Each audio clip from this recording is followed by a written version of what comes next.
আসসালামু আলাইকুম রহমতুল্লাহি ওয়া বারাকাতুহু। সম্মানিত দর্শক, আমার আজকের এই ভিডিওটি বিএনপি নেতা জনাব সালাউদ্দিন সাহেবকে নিয়ে।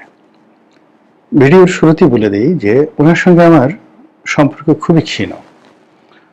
উনি যখন ভারতে ছিলেন তখন সম্ভবত আমার ভিডিও দেখতেন বা আমার লেখাগুলো পড়তেন, আর সেই সুবাদে কয়েকবার উনি টেলিফোন করেছিলেন, ওনার সঙ্গে আমার দীর্ঘক্ষণ আলাপ আলোচনা হয়েছিল। তো আমি তখন পর্যন্ত জানতাম না আমরা ঢাকা বিশ্ববিদ্যালয় একই বিভাগের ছাত্র। তিনি বড় ভাই, আমি ছোট ভাইটা আমি জানতাম না। আর তার ব্যক্তিগত লেখাপড়া, কথাবার্তা, এ সমস্ত বিষয় নিয়ে আমার আসলে কোনো ধারণা ছিল না। তো তার সঙ্গে যখন আমি কথাবার্তা বলতাম, তিনি আমার কথা শুনতেন দীর্ঘক্ষণ ধরে, আর তার কথা আমি দীর্ঘক্ষণ ধরে শুনতাম। কখনো কখনো আমাদের আলাপ আলোচনা 1 ঘন্টা 1.5 ঘন্টা পর্যন্ত হয়েছিল। অবাক করার বিষয় হলো যে তিনি ক্লান্ত হতেন না আমার সঙ্গে কথা বলতে গিয়ে, আর আমিও ক্লান্ত তো দূরের কথা, তার সঙ্গে কথা বলতে গিয়ে এক ধরনের যাকে বলা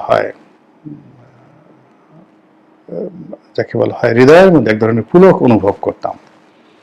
এ কারণে আলাপ আলোচনা করতে গিয়ে আমরা কখনোই রাজনীতি নিয়ে আলোচনা করতাম না। সেই বাংলার ইতিহাস, সেন বংশ, পাল বংশ, রাজবংশ, রাজনীতির দর্শন, তারপরে কনফুসিয়াসিজম, তারপরে সেই এরিস্টটল, প্লেটো, সক্রেটিসের যে রাষ্ট্রচিন্তা, সেটা বাংলাদেশে কি করে সম্ভব, এই বিষয়গুলো অতিমাত্রার যে রাজনৈতিক পণ্ডিত এবং দার্শনিকতা, এই বিষয়গুলো নিয়ে তিনি কথাবার্তা বলতেন এবং আমরা শেয়ার করতাম, একে অপরের বক্তব্য শেয়ার করতাম। যেমন যে বিষয়গুলো তিনি বলতেন আমি সেই বিষয়গুলো জানতাম, পড়তাম, কিন্তু দেখা গেল যে তার দৃষ্টিভঙ্গি, তার যে এক্সপ্লেনেশন, সেটা আমার থেকে ভিন্ন। আবার আমি যে বিষয়গুলো তাকে বলতাম সেটা হয়তো তার ভালো লাগতো। অনেক বিষয়ের সঙ্গে তিনি হয়তো নতুন তথ্য পেতেন, দ্বিমত প্রকাশ করতেন। তো এই কয়েকবার তার সঙ্গে আমার কথাবার্তা হয়েছে, আর মুখোমুখি তার সঙ্গে মাত্র আমার একবার দেখা হয়েছে। সেটা হলো বিএনপি নেতা গয়েশ্বর বাবু,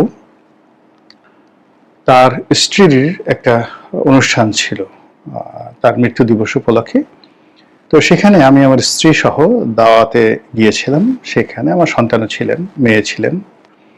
তো সেখানে একটা রুমের মধ্যে আমি, মির্জা ফখরুল সাহেব, আব্দুল আল মিন্টু, তারপরে সালাউদ্দিন সাহেব, গয়েশ্বর বাবু, আমরা প্রায় 1.5-2 ঘন্টা আমরা ক্লোজ ডোর বিভিন্ন বিষয় নিয়ে আলাপ আলোচনা করেছিলাম। ওই সময়টিতেই প্রথম বিদেশ থেকে ফিরে আসার সময় 2024 সনের অক্টোবর মাসে আমাদের দেখা সাক্ষাৎ হয়েছিল।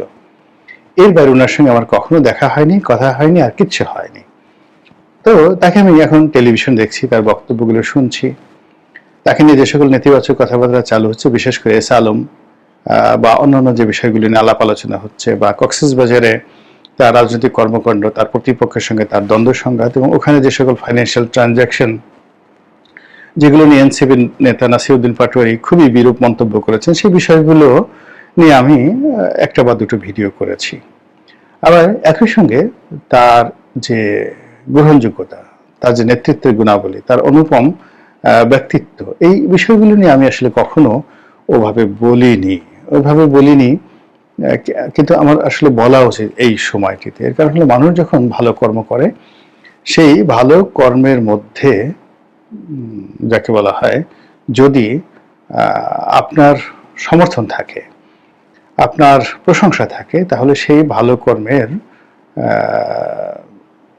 সঙ্গে আপনি নিজেকে সম্পৃক্ত করে ফেলতে পারেন চিন্তা জগতে, এবং আপনি পজিটিভ চিন্তা করলে আপনার উপকার হবে।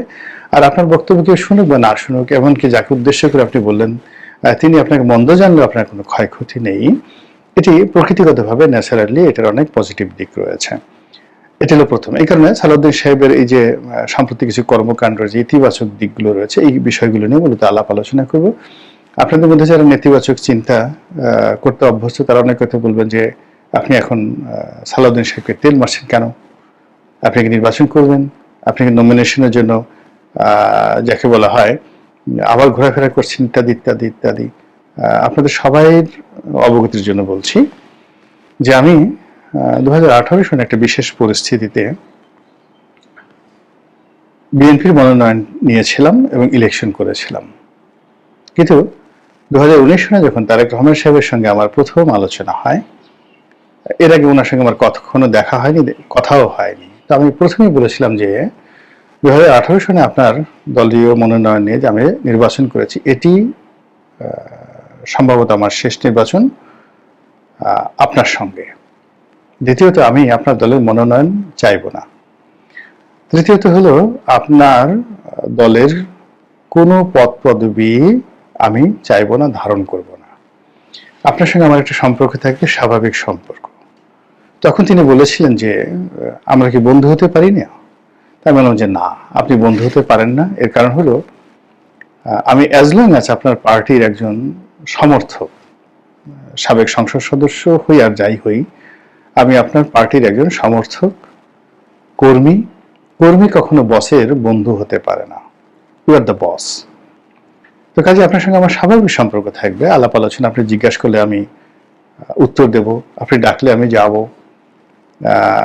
আমার সাধ্য অনুযায়ী আমি সাহায্য সহযোগিতা করার চেষ্টা করব এবং আপনার মঙ্গল কামনা করব, এই পর্যন্ত। কিন্তু আপনার সঙ্গে বন্ধুত্ব করার জন্য আমার দুঃসাহস নেই এবং এটা হবে না।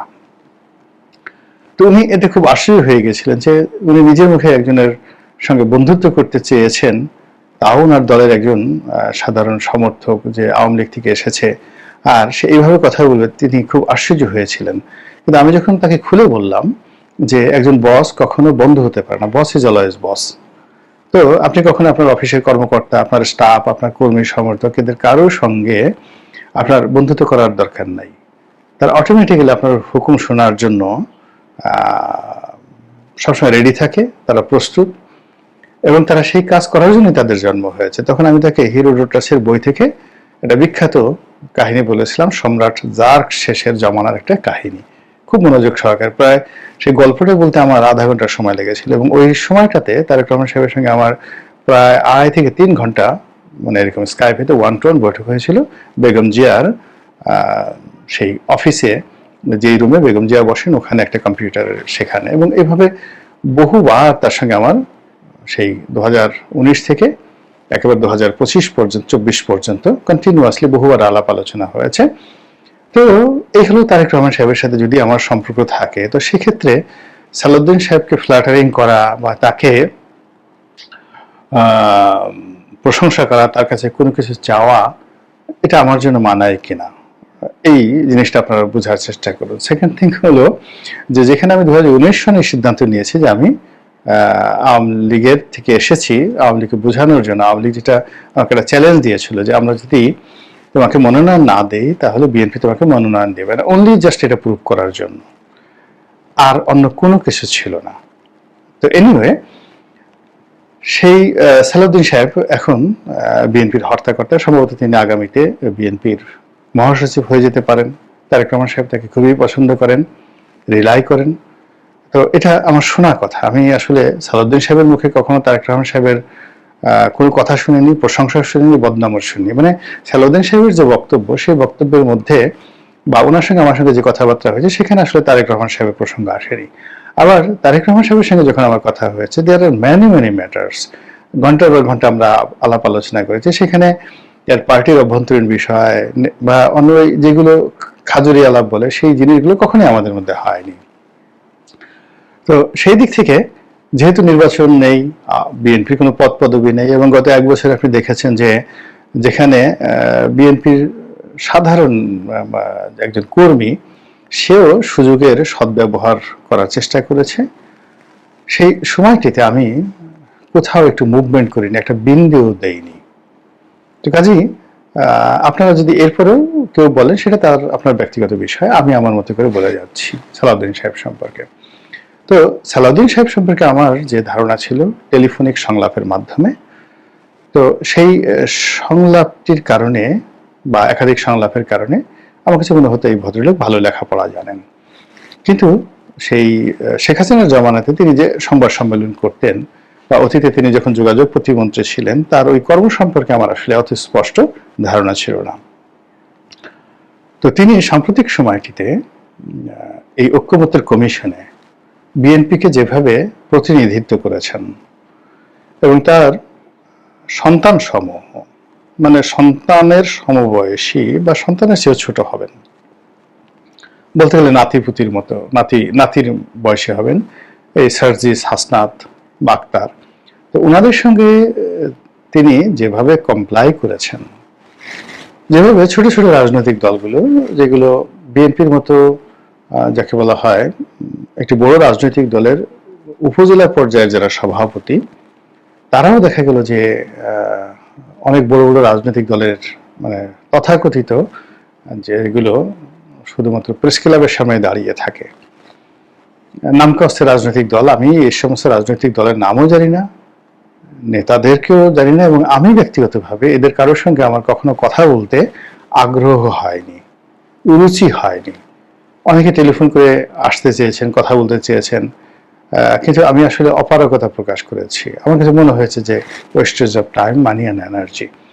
এর কারণ হলো যে আমি খুব সাধারণ মানুষ। আমার এই সাধারণ মানুষ হিসেবে আমি দেখেছি যে যেটা আমার ভালো লাগে না, যেটার মধ্যে আমার কোনো আত্মিক অন্তরের অন্তঃস্থল থেকে কোনো প্রশান্তি অনুভব করার সুযোগ নেই, এবং যে কর্মের কোনো অর্থমূল্য নেই, যে কর্মের কোনো কল্যাণ নেই, সেই সকল কর্মের সময় ব্যয় করাটা আমি সারাটা জীবনে অ্যাভয়েড করে আসছি। ফলে আমার এই ক্ষুদ্র জীবনে আল্লাহ রাব্বুল আলামিন যতটুকু সময় আমাকে দিয়েছেন, এই সময়টুকু আমি সর্বোচ্চভাবে, সেটা ধ্যানে হোক, জ্ঞানে হোক, কর্মে হোক, অর্থ উপার্জনে হোক, অর্থ ব্যয়ে হোক, জনকল্যাণে হোক, সব ক্ষেত্রে আমি ব্যবহার করার চেষ্টা করেছি, এবং আমি আলহামদুলিল্লাহ ভালো আছি। তো এই কারণে আসলে আমি আমার যে দৃষ্টিভঙ্গি অনেকের সাথে মিলে না, কিন্তু তারপরেও অনেকগুলো কর্ম আমার খুব ভালো লাগে। দেখা গেল যে কেউ হয়তো দেখা গেল যে এই রাজনীতির পেছনে সময় দিচ্ছেন, সারাটি জীবন একটা আদর্শ নিয়ে বেঁচে আছেন। আমি এই কাজটা কখনো করিনি। যেমন বামপন্থী লোকগুলো অনেকে বিয়ে থাই করেননি, কিন্তু লেখাপড়া, পরিবার পরিজন সব দিক বিবেচনায় তারা আমার সে শ্রেষ্ঠতর, কিন্তু জীবনের সফলতার আমার ধারে কাছেও আসতে পারেনি। কিন্তু আমি তাদেরকে ঘৃণা করি না। আমার কাছে মনে হয় একটা লোক একটা আদর্শ নিয়ে একটা নির্দিষ্ট জায়গাতে আছেন, ভালোই তো। বিশ্ববিদ্যালয়ের অনেক ছেলে মেয়েকে আমি দেখেছি আমার চেয়ে ভালো ছাত্র, কিন্তু একটা সময় শেষে ব্রেক অফ স্টাডি হয়ে গেল, তার মনে হলো সে কবিতা লিখবে, বা সে ধ্যান জ্ঞান করবে, সে তাবলিগে চলে যাবে, সে শুধু গাঁজা খাবে, আর সে শুধু মানে জটা পাকিয়ে লালন সাধনা করবে। এরকম অনেক লোককে দেখেছি। মানে আমি ওই কাজগুলো করিনি, কিন্তু আমি তাদেরকে কখনোই মন্দ ভাবতে পারিনি। তো সালাউদ্দিন সাহেব যে কাজটি করেছেন এই ঐক্যমত্য কমিশনে দীর্ঘ 1 বছর ধরে, বিশ্বাস করেন, আমি যদি হতাম, আমি একদিনের পরে দ্বিতীয় দিন আমাকে তারেক রহমান সাহেব বলতো আমাকে ঐক্যমত্যের মিটিংয়ে নিতে পারতো না। স্বয়ং ডক্টর মোহাম্মদ ইউনূস যদি তিনি আমার বাসায় আসতেন এবং বলতেন যে তোমাকে যেতে হবে, তবু আমাকে দ্বিতীয় দিন বা তৃতীয় দিন আমাকে সেখানে কেউ নিতে পারতো না। আমি 5টা বছর এমপি ছিলাম। বিশ্বাস করেন, আমি একদিন শুধুমাত্র বঙ্গভবনে গিয়েছি। আমার পরিবেশটা ভালো লাগেনি, গিয়ে কোনো কাজ নাই করবো না, গাড়ির লাইন ধরে বউ নিয়ে সেখানে গিয়ে যাও, সবার সাথে খাজুরি আলাপ করো, খোশ আলাপ করো। একদিনই গিয়েছি, এরপর আমি কখনো যাইনি, এবং আমার স্ত্রীকে কখনো আমি গণভবনে নেইনি। শেখ হাসিনা আমাকে অতিশয় স্নেহ করতেন, ভীষণ রকম স্নেহ করতেন। ওনার আশেপাশে আমি বলবো 2009 থেকে একেবারে 2000 আমি জেলে যাওয়ার আগ পর্যন্ত আমার বয়সী যে সকল সংসদ সদস্য ছিলেন বা নেতা ছিলেন আমার মতো কাউকে স্নেহ করতেন না, কিন্তু আমি কখনো গণভবনে যাইনি। একদিন শুধু উনি ডেকেছিলেন, শুধু সেই দিন গিয়েছে। আর একদিন আমার যোগাযোগ মন্ত্রণালয়ের একটা অনুষ্ঠান ছিল, বিআরটিসির 100টি বাস উদ্বোধনের একটা অনুষ্ঠান ছিল। এই 2 দিন সাকুল্যে সেখানে গিয়েছি ইনভাইটেড হয়ে, কিন্তু আনইনভাইটেড হয়ে নিজের প্রয়োজন আমি আসলে কখনই সেখানে যাইনি। আরেকবার এই যমুনাতে গিয়েছিলাম একদিন, যেদিন বিডিআর মিউটিনি হয়েছিল, এবং সেদিন আমার কাছে মনে হয়েছিল আই শুড গো দেয়ার, আমার সেখানে যাওয়া উচিত, তার বিপদের দিনে আমার পাশে থাকা উচিত। তো সেদিন আমি ঝুঁকি নিয়ে সেখানে গিয়েছিলাম। যাই হোক, এরকম তো যে কাজটি সেই ঐক্যমত্য কমিশনে সালাউদ্দিন সাহেব করেছেন, সেটা আমার মতো ক্যারেক্টারিস্টিক্সের যারা লোকজন বিএনপিতে আছে, আওয়ামী লীগ আছে, জামাতে আছে, আপনি তাদেরকে এখানে নিতে পারতেন না, বা তারা যেতেন না। কিন্তু এখানে যা কিছু হয়েছে, একটা দলের জন্য এটা দরকার ছিল, বিএনপির জন্য এটা দরকার ছিল। আর সেই কাজটি জনাব সালাউদ্দিন সাহেব এতটা নিখুঁতভাবে করেছেন, এতটা ধৈর্য সহকারে করেছেন এবং এই কাজগুলো করার জন্য তিনি যে কষ্ট ভোগ করেছেন, এই কাজটি করার জন্য যে শ্রম দিয়েছেন, পড়াশোনা করেছেন, প্রতিপক্ষকে মোকাবেলা করেছেন, প্রতিপক্ষকে সামাল দিয়েছেন, দলকে সামাল দিয়েছেন এবং শেষ পর্যন্ত শান্তিপূর্ণভাবে, আমার তো ভয় হচ্ছিল যে এখানে অঘটন ঘটে যেতে পারে, কিন্তু সেই জায়গাতে ধৈর্য ধারণ করে তিনি যে পুরো পরিস্থিতি নিয়ন্ত্রণ করেছেন। এটার ফলাফল যাই হোক না কেন, ঐক্যমত্য কমিশনের ফলাফল যাই হোক না কেন, কিন্তু সালাউদ্দিন সাহেব বাংলাদেশের রাজনীতিতে একটা নিউ ডাইমেনশনাল তারকা খ্যাতি পেয়ে গিয়েছেন। A negotiation man, a good negotiator, তো এ গুড আরবিট্রেটর। আরবিট্রেশন যারা করেন, বিচার সালিশ করেন, তো সেক্ষেত্রে রাজনৈতিক অঙ্গনে আসলে সালাউদ্দিন সাহেবকে আমার কাছে মনে হচ্ছে যে অতীতে আমি যাদেরকে দেখেছি এই আরবিট্রেশনে ছিলেন, পারস্পরিক আলোচনায় ছিলেন, সেটা বিএনপি বা আওয়ামী লীগের যে মহাসচিব পর্যায়ের বড় বড় নেতারা, আসলে সালাউদ্দিন সাহেবের যে সফলতা, তার যে স্টাডি, তার যে স্মার্টনেস, তার যে ড্রেস কোড, আমার কাছে মনে হয়েছে আসলে এই ভদ্রলোক যদি আমরা রাজনীতিতে তাকে ধারণ করতে পারি, রাজনীতির একটা পরিবেশ থাকে, তিনি হয়তো ভালো করবেন। মহান আল্লাহ